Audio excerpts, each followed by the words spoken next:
திருமதி இந்து பிரேம்ஜி அமரன் சொல்கிறேன் என்னங்க, இதில் நான் தான் முதல்ல ப்ரப்போஸ் பண்ணேன். நான் பேங்க் ஆஃபீஸராக இருந்தேன். கொஞ்ச நாளாக ஃபேஸ்புக்கில் பேசி வாட்ஸ்அப்பில் பேசி கொஞ்சம் நட்பானோம். ஆனால் அவர் 48 வயசுன்னு தெரியும் போது ரெண்டு பேரும் பேசியே திருத்தணி முருகன் கோயிலில் கல்யாணம் வச்சுக்கலாம் அப்படின்னு சொன்னோம். சினிமாக்காரங்க யாரையுமே அழைக்கலை. ஆனால் இளையராஜாவுடைய பேர் அந்த இன்விடேஷனில் இல்லை. அதாவது கங்கை முறை பின்னால் இருந்தார். தந்தை ஸ்தானத்தில் வெங்கட் பிரபு தான் இருந்து தாலி எடுத்து கொடுக்குறது அவர் தான் பண்ணிட்டு இருந்தார். ஒரு 2 அடி தள்ளின்னு பூ போட்டார், ஆசீர்வாதம் செஞ்சார் கங்கை முறை. என்ன காரணம்னா, வெங்கட் பிரபுவுக்கு பொதுவாக இளையராஜா குடும்பத்தில் யாரும் இந்த பூணூல் அணிய மாட்டாங்க. கல்யாணத்துக்கு முன்னால் பூணூல் அணிய மாட்டாங்க. ஆனால் நேற்றைய கல்யாணத்தில் பூணூல் அணிந்தார். பூணூல் அணிவதற்கு வெங்கட் பிரபு துணையாக இருந்தார். அப்போது கங்கை மரன் தள்ளி இருந்தார். அந்த பெண்ணு பேங்கில் வேலை செய்கிறாருங்கிறது மட்டும் சொன்னாங்களே தவிர, அதுமாதிரி சேலத்தை சேர்ந்தவங்கன்னு சொன்னாங்களே தவிர, ஆனால் அந்த கல்யாணம் வந்து பார்த்திங்கன்னா பிராமண முறைப்படி நடந்துச்சு. அதாவது இளையராஜா கல்யாணம் வந்து கம்யூனிஸ்ட் முறைப்படி நடந்துச்சு. இது வந்து ஒரு அக்ரஹாரத்தில் 2 ஐயருங்க இருந்தாங்க. 2 ஐயருங்க இருந்து அவங்க சொல்ல சொல்ல சொல்ல சொல்ல அந்த இப்போ பிராமண முறைப்படியே நடந்துச்சு. 48 வயசில் தனக்கு கல்யாணம் ஆகுன்னா அவன் மூஞ்ச வச்சுட்ருப்பான். கல்யாணம் முடிஞ்ச உடனே அப்படிங்கிறாரு. அவர் டக்குன்னு கன்னத்தில் முத்தம் கொடுத்துட்டு இழுத்து அணைச்சிக்கிறாரு. அந்த பொண்ணும் அதே மாதிரி செஞ்சார். காமெடி கல்யாணம் மாதிரியே இருந்துச்சு.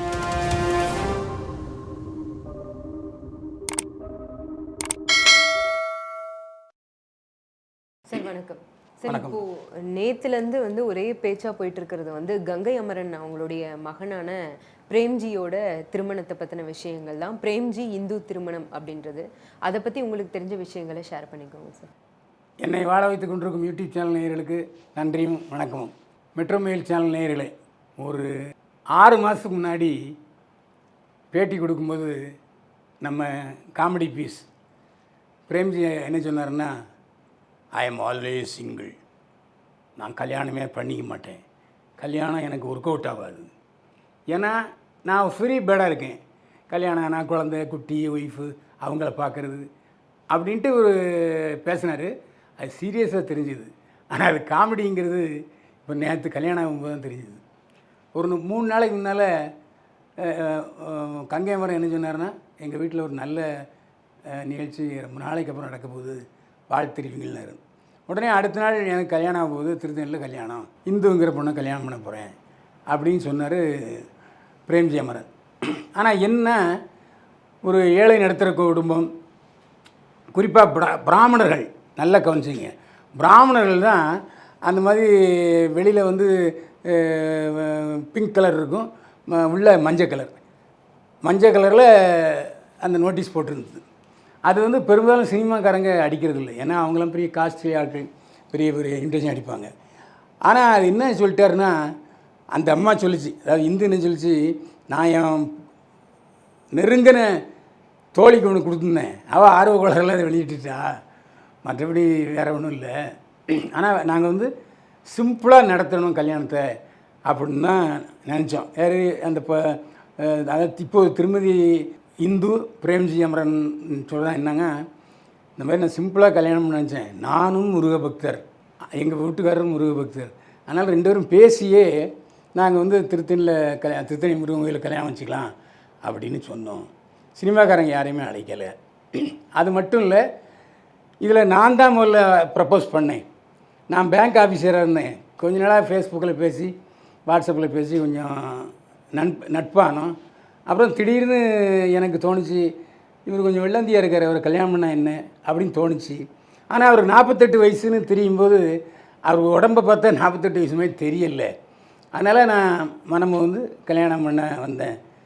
நான் ஒரு வங்கியில் அதிகாரியாக இருக்கேன் சேலத்தில் அப்படின்னு சொன்னாங்க. ஆனால் இந்துன்னு பேர் வச்சுருக்காங்க. ஒரு வேளை அவங்க வந்து பிராமினாக இருக்குமோ அப்படிங்கிற சந்தேகம் எனக்கு ஏன் வந்துச்சுன்னா, அதுக்கும் நான் காரணம் சொல்லணும் இல்லையா. பொதுவாக இளையராஜா குடும்பத்தில் யாரும் இந்த பூணூல் அணிய மாட்டாங்க. கல்யாணத்துக்கு முன்னால் பூணூல் அணிய மாட்டாங்க. ஆனால் நேற்றைய கல்யாணத்தில் பூணூல் அணிந்தார். பூணூல் அணிவதற்கு வெங்கட் பிரபு துணையாக இருந்தார். அப்போது கங்கை மரன் தள்ளி இருந்தார்.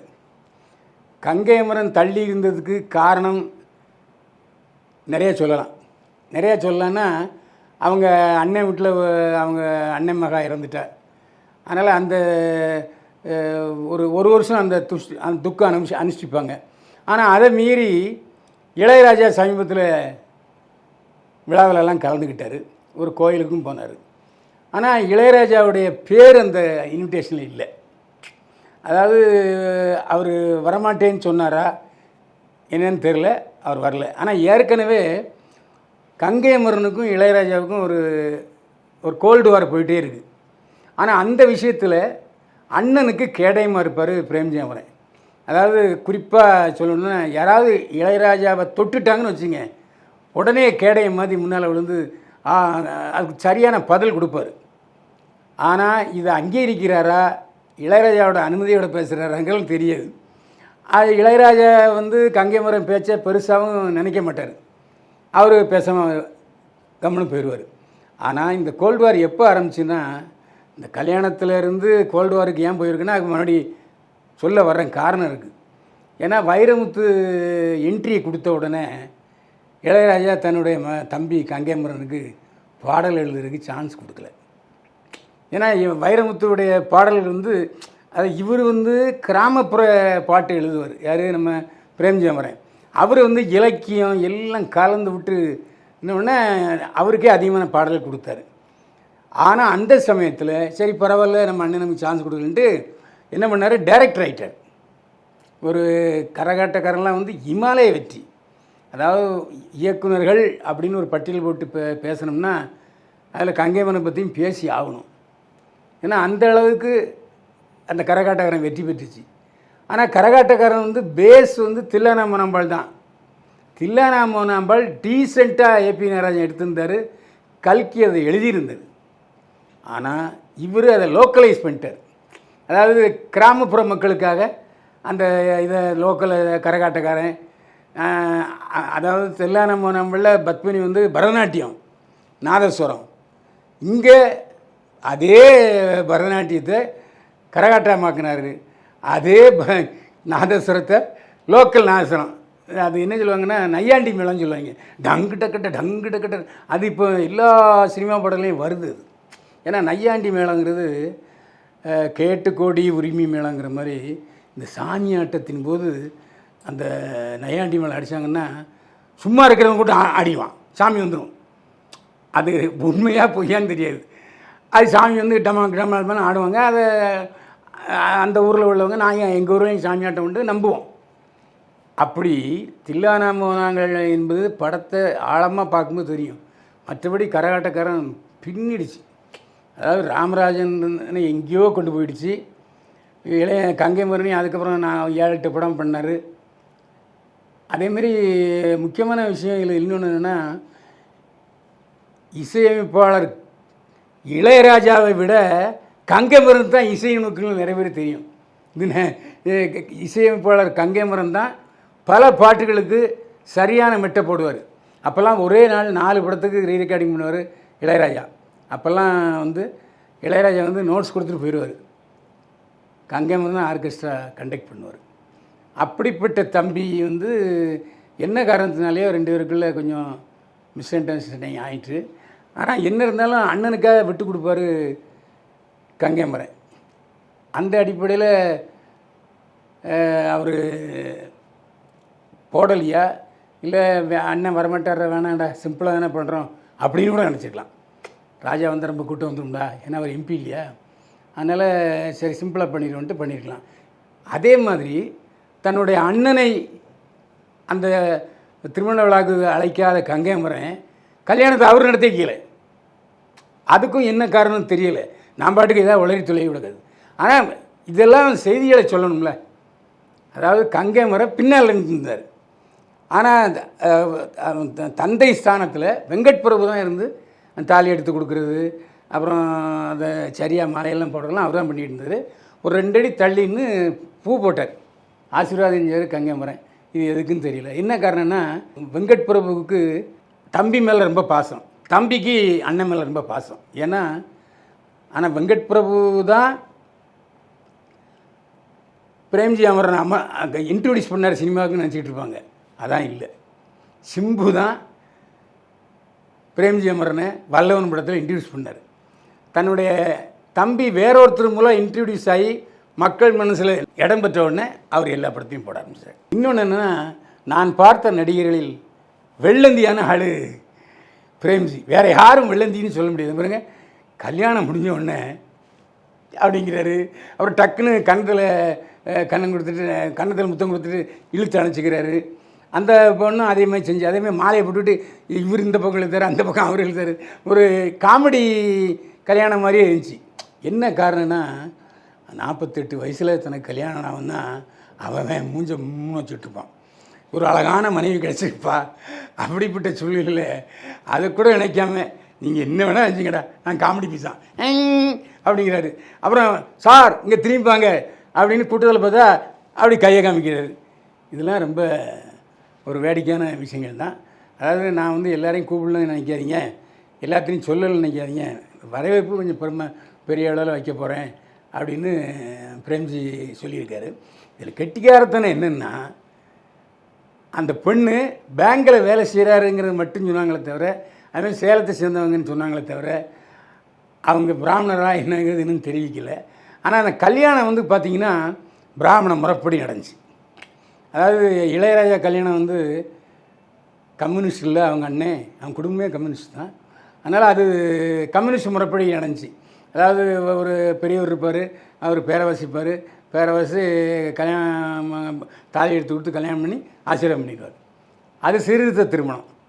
ஆனால் அதேமாதிரி கங்கை அமரனுடைய மனைவி யாருன்னா, முன்னாள் முதல்வர் திமுக கழக நிறுவனர் அண்ணா அவருடைய நெருங்கிய நண்பருடைய மகா.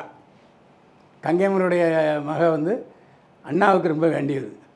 அதனால் அவங்க அந்த குடும்பத்துக்கும் நெருக்கமானவங்க தான்.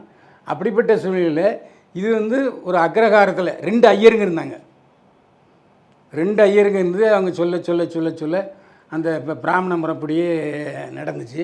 அதுக்கப்புறம் நலுங்கு கூட அந்த மாலையை போட்டு இழுக்கிறதெல்லாம் கிட்டத்தட்ட நலுங்கு மாதிரி இருந்துச்சு. அதுக்கப்புறம் அதை காட்டலை. ஏன்னா அதுக்கு முன்னோட்டியே அதுக்கப்புறம் ஒரு ரகசியம் என்னென்னா, பொண்ணுக்கு மெஹந்திலாம் வச்சுருக்காங்க. அது யார் கண்ணுக்கு தெரியலை. திடீர்னு போய் ஒரு பொண்ணு இப்படி கை காமிக்குது, எல்லாம் மெஹந்தி போட்டிருக்கு அப்படிங்காரு. அப்போ யார் மெஹந்தி போட்டதை பாராட்டுவார்? தன்னுடைய வருங்கால மனைவி போட்டதானே பாராட்டுவார். அந்த மெஹந்திலாம் மேக்சிமம் அந்த அக்ரஹார திருமணத்தில் நடக்கும். இப்போ ஃபேஷனாக எல்லாம் வச்சுக்கிறாங்க வச்சுங்க. ஆனாலும் அது அவங்களுக்கு வந்து அது ஒரு சம்பிரதாயம், அந்த மெஹந்தி வைக்கிறது அப்படிங்கிறது. அதனால் எனக்கு என்னமோ அவங்க அக்ரஹாரத்தை சேர்ந்த பெண்ணாக இருக்குமோங்கிற சந்தேகமாக இருக்குது. அவ்வளோதான், கன்ஃபார்மாக நான் சொல்ல மாட்டேன். மற்றபடி நம்முடைய மெட்ரோமெயில் சேனலுடைய வாழ்த்து எப்படின்னா, இத்தனை நாள் 48 வயசு நான் சிங்கிளாகவே இருந்துட்டு அப்போ சிங்கிள் இப்போ மிங்கிள் ஆகிட்டேன் அப்படிலாம் சொல்கிறாரு. நானும் அவரோட 2-3 படம் நடிச்சிருக்கேன். யார்? பிரேம்ஜியோட. கொஞ்சம் பார்க்கும்போது அப்படி தான் தெரியும், ஆனால் அப்படி இல்லை அவர். அதான் அவரை பற்றி சொல்லணுன்னா, ஏன்னா என்னண்ணே நீங்கள் இப்படி பண்ணிட்டீங்களேனே அப்படிம்பார். அதனால் என்ன கொடுமைடா அப்படின்ட்டு சொல்லிடுவார். அதுக்காக எனக்கு வேண்டியவர் நல்லவர். ஏன்னா கங்கைமுறை நான் டைரக்ஷன் பண்ண படத்தில் நடிச்சிருக்கேன். இதில் முக்கியமான விஷயத்தை ஒன்று சொல்லி ஆகணும். கங்கைமுறை டைரக்ட் பண்ண படத்தில் நான் நடித்தேன். அந்த படம் வந்து ரிலீஸ் ஆகலை. ஆனால் அந்த படத்தில் வந்து கதாநாயகன் வெங்கட் பிரபு, ஏண்டா இப்படி படுத்துகிற, ஏடா பாவனையே வராதடா இப்படிலாம் திட்டிருக்காரு. நல்ல வேளை அந்த படம் ரிலீஸ் ஆகலை. அதனால் டேரக்டராக வந்துட்டார் வெங்கட் பிரபு. ஏன்னா அப்போ வந்து ஒரு 20 வயசு இருக்குறீங்க, நான் சொல்கிறது 40 வயசுக்கு முன்னாடி. அப்போது அப்படிப்பட்ட குடும்பம் எங்கே பார்த்தாலும் என்ன பயில்வான் அப்படின்னு ரொம்ப, அதாவது ராஜா வந்து ஒரு ஸ்மைலோடு சரி. ஆனால் இவர் வந்து கங்கைவர் வந்து ரொம்ப அவருடைய டைரக்ஷனில் 3 படம் நடிச்சிருக்கேன். ஆனால் இந்த கேரக்டர்லாம் உங்களுக்கு தரணும்னு நான் நினச்சேனே அப்படின்லாம் சொல்லுவார். அதில் வந்து நான் இதில் இந்த இளையராஜா, கங்கைமரன், வெங்கட் பிரபு குடும்பத்தோட 72லேருந்து பயணிக்கிறேன். இவங்க முதல்ல நாடகத்துக்கு தான் இசையமைக்க வந்தாங்க. ஏன்னா நாடகத்தை யாருன்னா பார்க்க வருவாங்க. அப்போ எப்போ இந்த இசையமைப்பாளர் யாருன்னு கேட்பாங்க. அதனால் நம்ம சினிமாவுக்குள்ளே போயிடலாம் அப்படிங்கிற அடிப்படையில் தான் வந்தாங்க. மதியொளி சண்முகம் எழுதிய நாடகத்துக்கு அவங்க தான் மியூசிக்கு. அப்புறம் சங்கிலி முருகன் நாடகம் நிறைய போடுவார். சங்கிலி முருகன் நாடகத்துக்கெல்லாம் வந்து இசையமைப்பாளர் இளையராஜா தான். சங்கிலி முருகன் இளையராஜாவுக்கு முதலாளி. அதனால் இளையராஜா எல்லோரும் கஞ்சியும் சொல்கிறாங்க. அதெல்லாம் பொய்ங்க. நிறைய பேருக்கு நல்லது செஞ்சுருக்காரு. இன்னும் சொல்ல போனால் காசே வாங்காமல் இசையமைச்சு கொடுத்துருக்காரு. இதை சங்கிலி முருகனே என்கிட்ட சொல்லியிருக்காரு. ராஜா ரொம்ப நல்லவன்ப்பா, நான் கருமையெடு கருவாயன் படம் எடுக்க போகிறேன்னு உடனே பாட்டு போட்டு கொடுத்தாரு. அதே மாதிரி நான் திட்டமிட்டபடி என்னுடைய படங்களை ரிலீஸ் பண்ணியிருக்கேன். அது காரணம் ராஜா. ஏன்னா எனக்கு அவ்வளோ முன்னுரிமை கொடுப்பார்.